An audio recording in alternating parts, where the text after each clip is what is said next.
Union budget 2026 February 1ರಂದೇ ಕೇಂದ್ರ budget ಏಕೆ ಮಂಡಿಸಲಾಗುತ್ತೆ? ಇಲ್ಲಿದೆ ನೋಡಿ ಪ್ರಮುಖ ಕಾರಣ. ಇಂದು ದೇಶದ ಹಣಕಾಸು ಕ್ಷೇತ್ರದ ಬಿಗ್ ಡೇ. ಅಂದರೆ ಇಂದು ಹಣಕಾಸು ಸಚಿವೆ ನಿರ್ಮಲಾ ಸೀತಾರಾಮನ್ ಕೇಂದ್ರ ಬಜೆಟ್ ಮಂಡನೆ ಮಾಡುತ್ತಿದ್ದಾರೆ. ಬೆಳಗ್ಗೆ 11 ಗಂಟೆಗೆ ಆಯವ್ಯಯ ಮಂಡನೆ ಆರಂಭವಾಗುತ್ತದೆ. ಇದು ನಿರ್ಮಲಾ ಸೀತಾರಾಮನ್ ಅವರು ಮಂಡಿಸುತ್ತಿರುವ 9ನೇ ಬಜೆಟ್ ಆಗಿದ್ದು, ಇತಿಹಾಸದಲ್ಲಿ ಅಚ್ಚಳಿಯದೆ ಉಳಿಯಲಿರುವ ದಾಖಲೆಯ ಬಜೆಟ್ ಮಂಡನೆಯಾಗಲಿದೆ. ಏಕೆಂದರೆ ಇತಿಹಾಸದಲ್ಲಿ ಇದೇ ಮೊದಲ ಬಾರಿಗೆ ಭಾನುವಾರದಂದು ಬಜೆಟ್ ಮಂಡಿಸುತ್ತಿದ್ದಾರೆ. ಹಣಕಾಸು ಸಚಿವೆ ನಿರ್ಮಲಾ ಸೀತಾರಾಮನ್ ಅವರು 2026 ಫೆಬ್ರವರಿ 1ರಂದು ಸತತ 9ನೇ ಬಾರಿ ಕೇಂದ್ರ ಬಜೆಟ್ ಮಂಡಿಸಲಿದ್ದಾರೆ. ಈ ಬಾರಿ ವಿಶೇಷವೆಂದರೆ ಬಜೆಟ್ ಮಂಡನೆ ಭಾನುವಾರದಂದು ನಡೆಯಲಿದೆ. ಇದುವರೆಗೆ ಭಾರತದಲ್ಲಿ ಭಾನುವಾರ ಬಜೆಟ್ ಮಂಡನೆಯಾದ ಉದಾಹರಣೆ ಇಲ್ಲದ ಕಾರಣ ಅನೇಕ ಜನರಲ್ಲಿ ಭಾನುವಾರವೇ ಬಜೆಟ್ ಏಕೆ ಎಂಬ ಪ್ರಶ್ನೆ ಮೂಡಿದೆ. ಹಿಂದೆ ಕೇಂದ್ರ ಬಜೆಟ್ ಅನ್ನು ಸಾಮಾನ್ಯವಾಗಿ ಫೆಬ್ರವರಿ ತಿಂಗಳ ಕೊನೆಯ ಕೆಲಸದ ದಿನದಂದು ಮಂಡಿಸಲಾಗುತ್ತಿತ್ತು. ಇದು ಬ್ರಿಟಿಷ್ ಕಾಲದ ಪದ್ಧತಿಯಾಗಿದ್ದು, ಸ್ವಾತಂತ್ರ್ಯ ನಂತರವೂ ಹಲವು ವರ್ಷಗಳ ಕಾಲ ಮುಂದುವರಿಯಿತು.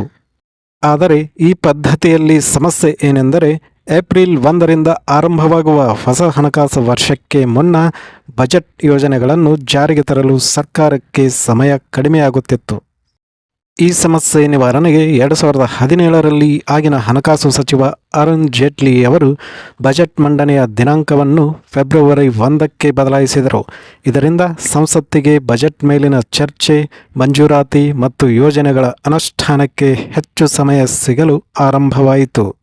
2026ರಲ್ಲಿ ಫೆಬ್ರವರಿ 1 ಭಾನುವಾರ ಬಂದಿರುವುದರಿಂದ ಸರ್ಕಾರ ತನ್ನ ನಿಗದಿತ ನಿಯಮದಂತೆ ಅದೇ ದಿನ ಬಜೆಟ್ ಮಂಡಿಸಲು ತೀರ್ಮಾನಿಸಿದೆ.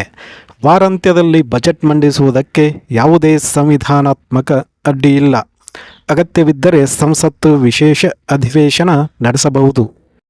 ಭಾನುವಾರದಂದು ಬಜೆಟ್ ಮಂಡನೆಯಾಗುತ್ತಿರುವುದು ಮೊದಲ ಬಾರಿ. ಆದರೂ ಇದಕ್ಕೂ ಮೊದಲು ಶನಿವಾರ ಬಜೆಟ್ ಮಂಡನೆಯಾಗಿದೆ. ಉದಾಹರಣೆಗೆ 2015 ಮತ್ತು 2025ರ ಬಜೆಟ್ಗಳನ್ನು ಶನಿವಾರ ಮಂಡಿಸಲಾಗಿತ್ತು. ಮತ್ತೊಂದು ಪ್ರಮುಖ ಬದಲಾವಣೆ ಎಂದರೆ ಬಜೆಟ್ ಮಂಡನೆಯ ಸಮಯ. ಹಿಂದೆಯೆಲ್ಲ ಸಂಜೆ 5 ಗಂಟೆಗೆ ಬಜೆಟ್ ಮಂಡಿಸಲಾಗುತ್ತಿತ್ತು. ಇದು ಬ್ರಿಟಿಷ್ ಕಾಲದ ಪದ್ಧತಿ. ಆದರೆ 1999ರಲ್ಲಿ ಮಾಜಿ ಹಣಕಾಸು ಸಚಿವ ಯಶವಂತ್ ಸಿನ್ಹಾ ಅವರು ಬಜೆಟ್ ಮಂಡನೆಯ ಸಮಯವನ್ನು ಬೆಳಿಗ್ಗೆ 11 ಗಂಟೆಗೆ ಬದಲಿಸಿದರು. ಇದರಿಂದ ಬಜೆಟ್ ನಂತರ ಸಂಸತ್ತಿನಲ್ಲಿ ಚರ್ಚೆಗೆ ಹೆಚ್ಚು ಸಮಯ ಲಭ್ಯವಾಯಿತು. ಭಾನುವಾರ ಬಜೆಟ್ ಇರುವುದರಿಂದ ಷೇರು ಮಾರುಕಟ್ಟೆಯ ಮೇಲೂ ಗಮನ ಇದೆ.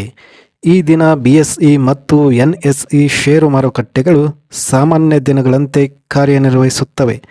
ಪೂರ್ವ ಮುಕ್ತ ಅವಧಿ ಬೆಳಗ್ಗೆ 9ರಿಂದ ಆರಂಭವಾಗಿ ಸಾಮಾನ್ಯ ವ್ಯಾಪಾರ ಬೆಳಗ್ಗೆ 9:15ರಿಂದ ಮಧ್ಯಾಹ್ನ 3:30ರವರೆಗೆ ನಡೆಯುತ್ತದೆ.